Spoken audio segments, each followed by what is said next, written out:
Praise the Lord. जय मसीह की। Welcome to walking on water Wednesdays. मेरा नाम है अंजलि नाथ। आइए हम मिलकर परमेश्वर पर निर्भर होना सीखें। आज हम गलातियों की पत्री द एंटायर पुस्तक को हम रिकैप करेंगे chapter by chapter. Very clearly Paulus 2:11 में समझाते हैं कैसे धर्मी जन अब विश्वास से जीवित रहते हैं, कामों से नहीं। How righteous can live by faith and not works. You know, हम चैप्टर बाय चैप्टर रिकैप करेंगे। सो चैप्टर 1 में वो बहुत समझाते हैं अबाउट सुसमाचार, द गॉस्पल, कि ट्रू गॉस्पल क्या है। उसी ट्रू गॉस्पल के द्वारा वो यीशु मसीह में बुलाए गए हैं। He is talking to all the churches in Galatia, and वो कैसे उनको यीशु मसीह का रेवलेशन मिलता है, जिसके द्वारा वो इस बात को समझ ही नहीं पा रहे हैं, अब प्रचार भी कर रहे हैं। ये जो चर्च के सताने वाले थे आज प्रचारक बन गए हैं। वर्स 23 में कहते हैं, परंतु यही सुना करते थे कि जो हमें पहले सताता था वह अब उसी विश्वास का सुसमाचार सुनाता है जिसे पहले नष्ट करता था। सो लोग ये इस न्यूज़ को स्प्रेड कर रहे हैं कैसे पौलुस अब विश्वासी बन गए हैं, और वो बहुत ही विश्वास के साथ इस रेवलेशन को इम्प्लांट कर रहे हैं। सिर्फ जूस में नहीं पर जेंटाइल्स में भी, कैसे यीशु मसीह की मृत्यु और जी उठने में हम विश्वास पाते हैं, और उस विश्वास के द्वारा हम जीवित रह पाते हैं। कि और सर्कमसाइजेशन पार्टी कह रहे थे कि खतना को भी इंक्लूड कर लो, छोटे छोटे रिचुअल्स को भी इंक्लूड कर लो, एंड वो बहुत क्लियरली समझा रहे हैं कैसे यीशु मसीह जब क्रूस पर कहते हैं it is finished, it is finished, उनके क्रूस ने सब कुछ अकम्प्लिश कर दिया है। हम चैप्टर 2 में जाते हैं, विच टॉक्स अबाउट फ्रीडम, स्वतंत्रता, जो हम 2024 में ऑलरेडी रिफ्लेक्ट कर रहे हैं। इट सेज वर्स 16 में, तो भी ये जानकर कि मनुष्य व्यवस्था के कामों से नहीं पर केवल यीशु मसीह पर विश्वास करने के द्वारा धर्मी ठहरता है। हमने आप भी मसीह यीशु पर विश्वास किया कि हम व्यवस्था के कामों से नहीं पर मसीह पर विश्वास करने से धर्मी ठहरे, इसलिए कि व्यवस्था के कामों से कोई प्राणी धर्मी ना ठहरेगा। So don't get yourself overwhelmed कि ये काम करने हैं, ये पूरा करना है, ये रिचुअल करना है, और यही भूल जाए कि कैसे हमें परमेश्वर के कामों पर मनन करना है। इस सुसमाचार को वो बरनबास तीतुस के साथ जो यूनानी था, उनका भी सर्कमसिशन नहीं हुआ था, वो सब मिलकर इस सुसमाचार को अब अन्य जातियों में लिखे भी जा रहे हैं। और पतरस और याकूब और यूहन्ना उनको डेडिकेट करते हैं इस पर्पस के लिए, जो कलीसिया के खंभे समझे जा रहे थे इस समय में। सो उन्हीं की ब्लेसिंग्स के साथ वो इस काम को कर पा रहे हैं। वर्स 5 में लिखा है, खतना पार्टी के विषय वो कहते हैं, एक घड़ी भर उनके अधीन होना हमने ना माना, इसलिए कि सुसमाचार की सच्चाई तुम में बनी रहे। वो गर्व के साथ यहूदी और यूनानी दोनों के साथ सेम व्यवहार या एटीट्यूड रखने के लिए कह रहे हैं। और वो कह रहे हैं पॉलिटिक्स में इन्वॉल्व मत हो, वो क्या जाके वापस तुम्हारे विषय में कहेंगे या क्या कमोशन क्रिएट करेंगे, उसके डर से तुम उनके सामने अन्य जातियों के साथ अलग सा व्यवहार ना करो। और वो एंड करते हैं वर्स 20 में, the most beautiful and powerful verse worth memorising is, मैं मसीह के साथ क्रूस पर चढ़ाया गया हूँ। अब मैं जीवित ना रहा पर मसीह मुझ में जीवित है, और मैं शरीर में अब जो जीवित हूँ तो केवल उस विश्वास से जीवित हूँ जो परमेश्वर के पुत्र पर है, जिसने मुझसे प्रेम किया, मेरे लिए अपने आप को दे दिया। This is a doctrine of faith. God in Jesus has done it all, has completed all. हमें सिर्फ यीशु मसीह पर विश्वास लाने की तो जरूरत है, और उस विश्वास के द्वारा हम पिता के आगे धर्मी गिने जाते हैं। Chapter 3 talks about प्रतिज्ञा, promise। कैसे वो हमें पुराने नियम में लेके चलते हैं, जेनेसिस में लेके चलते हैं। हम कहते हैं जब परमेश्वर ने अब्राहम को बुलाया तो विश्वास के द्वारा बुलाया, कामों के द्वारा नहीं। And that mindset is so important for us to know कि हम कामों पर अपने माइंड को ना सेट करते हुए, पर यीशु मसीह पर विश्वास करने के द्वारा हम धर्मी ठहराए गए हैं, उस पर मेडिटेट करें। वर्स 6 says, अब्राहम ने तो परमेश्वर पर विश्वास किया और वह उनके लिए धार्मिकता गिना गया। So it works for us. You know, he talks about यीशु हमारे लिए श्रापित तक बन गए क्रूस की मृत्यु के द्वारा। ही टॉक्स अबाउट वर्स 14 में, यह इसलिए हुआ कि अब्राहम की आशीषें मसीह यीशु में अन्य जातियों तक पहुंचे और हम विश्वास के द्वारा उस आत्मा को प्राप्त करें जिसकी प्रतिज्ञा हुई है। आमेन।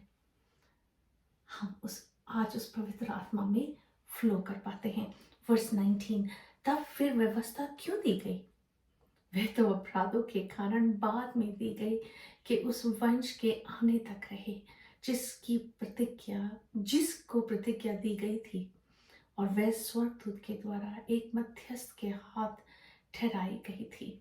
और टेम्पररीली हमें एक शिक्षक दिया गया है, और वो चैप्टर 3 से फादर इब्राहिम से चैप्टर 4 में उनकी संतान की तरफ जाते हैं। The line from Hajra and the line from Sarah. वो समझाते हैं कि शिक्षक जिस टेम्पररीली दिया गया था, जब तक यीशु मसीह ना आ जाए उनके द्वारा हम उनके मारे जाने, गाड़े जाने, पुनरुत्थान पर विश्वास ना ले आए। पर अब हम स्लेव की मानंद नहीं, दास की मानंद नहीं, पर पुत्र और पुत्री की मानंद अपने बाप के सामने आ पाते हैं। इस पॉइंट तक कि हम उन्हें अबा फादर बुला पाते हैं, हे पिता बुला पाते हैं।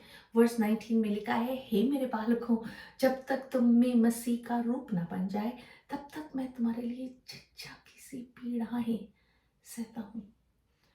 पौलुस ने चच्चा किसी पीड़ाएं सही लोगों को यीशु मसीह में बुलाने के लिए। You can only imagine the spiritual warfare जो पौलुस को लड़ना पड़ता होगा जब वो इस सुसमाचार को लेके अन्य जातियों में जा रहे हैं, to start this revival that we live in today. और वो फिर समझाते हैं 2 कवेनेंट्स हैं, हाजरा एंड सेरा, एंड कैसे हाजरा दर्शाती है कामों को, व्यवस्था को, दासत्व को, सीने, पहाड़, करंट, यरूशलेम को, और कैसे सेरा जताते हैं विश्वास को, प्रतिज्ञा को, अनुग्रह को, स्वतंत्रता को, ऊपर के यरूशलेम माउंट ज़ायन को। एंड कैसे हम विश्वास के द्वारा अब्राहम और सारा के बीच उनकी लाइन में फॉल हो पाते हैं।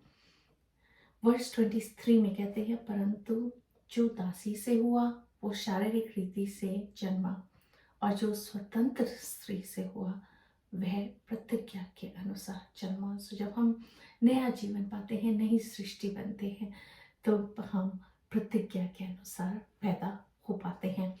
एंड वर्स 31 को वो एंड करते हैं चैप्टर 4 को, टू से, इसलिए हे भाइयों, हम दासी के नहीं परंतु स्वतंत्र स्त्री की संतान है। और कैसे परमेश्वर हमें उस लाइन में विश्वासियों की ज्वाइन कर देते हैं। It's only a work of God. हमारे पिता का काम ही हो सकता है। फिर पौलुस चैप्टर 5 में बातचीत करते हैं अबाउट स्वतंत्रता, अबाउट फ्रीडम, कैसे हम पवित्र आत्मा के द्वारा स्वतंत्र किए गए हैं, और कैसे हमें कितना ही इम्पोर्टेंट है कि हम उसी पवित्र आत्मा पर कॉन्स्टेंटली निर्भर करें। वर्स 5 में कहते हैं, क्योंकि आत्मा के कारण हम विश्वास से आशा की हुई धार्मिकता की पाठ जोते हैं। कुछ साल पहले हमने मेडिटेट किया about the second coming of Jesus, फिर कैसे वो हमारे राजा हैं जिनकी हम बाट जोते हैं। और अब हम बातचीत कर रहे हैं कि कैसे हम स्वतंत्रता के साथ जीते हैं, और सिर्फ जीते ही नहीं है, स्वतंत्रता के साथ उसी यीशु मसीह की बाट भी जो पाते हैं जब तक यीशु मसीह फिर ना आ जाए। वो बातचीत करते हैं कितना इम्पोर्टेंट है इन द मीन टाइम कि हम अच्छी कंपनी से अपने आप को सराउंड करें, क्योंकि थोड़ा सा खमीर सारे आटे, गुंदे हुए आटे को खराब कर देता है। He talks about the fruit of the spirit and the works of the flesh, right. सो वो दोनों को कॉन्ट्रास्ट करते हुए वर्स में कहते हैं, क्योंकि शरीर आत्मा के विरोध में और आत्मा शरीर के विरोध में लालसा करता है, और ये एक दूसरे के विरोधी हैं, इसलिए कि जो तुम करना चाहते हो वह ना करने पाओ। एंड इस वर्स 17 में वो एक्सप्लेन कर रहे हैं कि शरीर के काम में बैड कंपनी की वजह से हम ऐसे अंडर द ग्राउंड जाते जाते हैं कि हमारा उभरना मुश्किल हो जाता है। सो क्यों ना हम अवेयरनेस के साथ अपने आप को उस पिट में पाए ना, और क्यों हम पवित्र आत्मा पर निर्भर करते हुए अपने जीवन को इस रीति चलाएं कि हम आत्मा के फलों से परिपूर्ण होते जाएं। एंड वो वर्स 25 में कहते हैं, यदि हम आत्मा के द्वारा जीवित हैं तो आत्मा के अनुसार चलें भी। It's very simple and straight forward. Chapter 6 में ही talks about the cross, the क्रूस के विषय वो बातचीत करते हैं। वर्स 4 और 5 में कहते हैं, पर हर एक अपने ही काम को जांच ले, और तब दूसरे के विषय में नहीं परंतु अपने ही विषय में उसको कमेंट करने का अवसर होगा, क्योंकि हर एक व्यक्ति अपना बोझ आप ही उठाएगा। वर्स 7, धोखा ना खाओ, परमेश्वर ठट्टों में नहीं उड़ाया जाता, क्योंकि मनुष्य जो कुछ बोता है वही काटेगा। तो वो बहुत ब्लंटली इस चीज़ को ब्लैक एंड वाइट रूप में समझा रहे हैं हम, और वो पूरी पुस्तक को कंक्लूड करते हैं the book of Galatians on versus 14 and 15। पर ऐसा ना हो कि मैं अन्य किसी बात पर घमंड करूं, केवल हमारे प्रभु यीशु मसीह के क्रूस पर, जिसके द्वारा संसार मेरी दृष्टि में और मैं संसार की दृष्टि में क्रूस पर चढ़ाया गया हूँ। क्योंकि ना खतना रहित कुछ है परंतु नई सृष्टि। और कैसे हम यीशु मसीह पर, उनके क्रूस पर विश्वास करने के द्वारा एक नए जीवन में एंटर कर पाते हैं, एक नई सृष्टि बन पाते हैं। पवित्र आत्मा की मदद से हम इस जर्नी में सिर्फ चल ही नहीं पाते, कंटिन्यू ही नहीं कर पाते, रिवाइव हो पाते हैं। एंड जब मैं रिकैप कर रही थी इस पुस्तक का, just certain verses for 2024 that struck me, जिसको हम चैलेंज की तरह सिर्फ इस हफ्ते के लिए नहीं, इस साल के लिए ले सकें, is found in verse 5 and 1। मसीह ने स्वतंत्रता के लिए हमें स्वतंत्र किया है, अतः इसी में स्थिर रहो और दासत्व के जुए में फिर से ना चितो। वर्स 13, हे भाइयों, तुम स्वतंत्र होने के लिए बुलाए गए हो, परंतु ऐसा ना हो कि ये स्वतंत्रता शारीरिक कामों के लिए अवसर बने, वरन प्रेम से एक दूसरे के दास बनो। It took us around 3 years, 3 साल से हम इस बुक की स्टडी कर रहे हैं, on and off, verse by verse, without rushing it. मेरे को मिक्स फीलिंग्स हैं, but at the same time बहुत खुश हूँ कि जब मैं इस पत्री को रिकैप कर रही थी, I love the way I know this book, कि पवित्र आत्मा ने किस रीति स्टेप बाय स्टेप मुझे समझाया, मुझे बताया जो वो मुझे रिवील करना चाहते थे। And what a beautiful journey it has been for me, एंड मैं यही आशा करती हूँ कि आपके लिए भी होगी। सो आइए हम प्रार्थना ही में चलते हैं और परमेश्वर का धन्यवाद करते हैं कि इस रीति पवित्र आत्मा ने हमारी मदद करी कि आज हम इस पुस्तक को कंक्लूड कर पाए। God, I thank you. I praise you. I bless you. पिता, मैं आपका धन्यवाद करती हूँ। हे अब्बा, हे पिता, यीशु मसीह में उनके क्रूस के द्वारा आपने हमें इतनी सच्चाइयों से खुदावंदा परिपूर्ण किया है। इस पुस्तक के द्वारा मैं धन्यवाद करती हूँ जो हमें दिन प्रतिदिन खुदावंद बल देती है। कैसे हम प्रॉमिस करे गए लोग हैं, प्रतिज्ञा में बुलाए गए हैं, कैसे हम विश्वास के द्वारा खड़े रह सकते हैं, कैसे हम स्वतंत्रता के द्वारा जी सकते हैं, कैसे हम अपने बाप को हे अब्बा हे पिता कह के पुकार सकते हैं, कैसे हम जान सकते हैं कि गुड न्यूज़ सुसमाचार यीशु मसीह में पूरा हुआ है। वो हमारे लिए मध्यस्थी करते हैं। हम धन्यवाद करते हैं हर चीज़ में, हर बात में केवल और केवल यीशु मसीह आप हमारे जीवन से महिमा पाए। और आज आपने ये दिन हमें दिखाया प्रभु जी कि हम कह सकते हैं कि इस पुस्तक में खुदावंदा हम एक कनेक्शन को पाते हैं।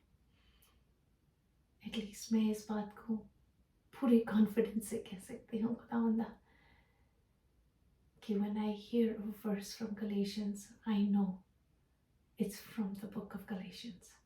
So मैं धन्यवाद करती हूँ हर चीज़ में, हर बात में, इस जर्नी के लिए जो आप हमें लेके चल रहे हैं, इस नए साल के लिए, द न्यू 2024 खुदावंद, जो खुदावंदा हमें आत्मिक रीति में स्वतंत्रता के साथ जीना सिखाएगा। खुदावंदा पवित्र आत्मा आप हमारी मदद करें, आप हमारी सहायता करें, आप हमारी अगुवाई करें। हर चीज़ में, हर बात में आपको धन्यवाद देते हुए तमाम आदर महिमा इज्जत जलाल केवल और केवल हमारे राजा यीशु को मिले। यीशु के नाम में ही मांगती हूँ, सुन और दया से ग्रहण करें। आमीन। God bless you. Stay blessed. Stay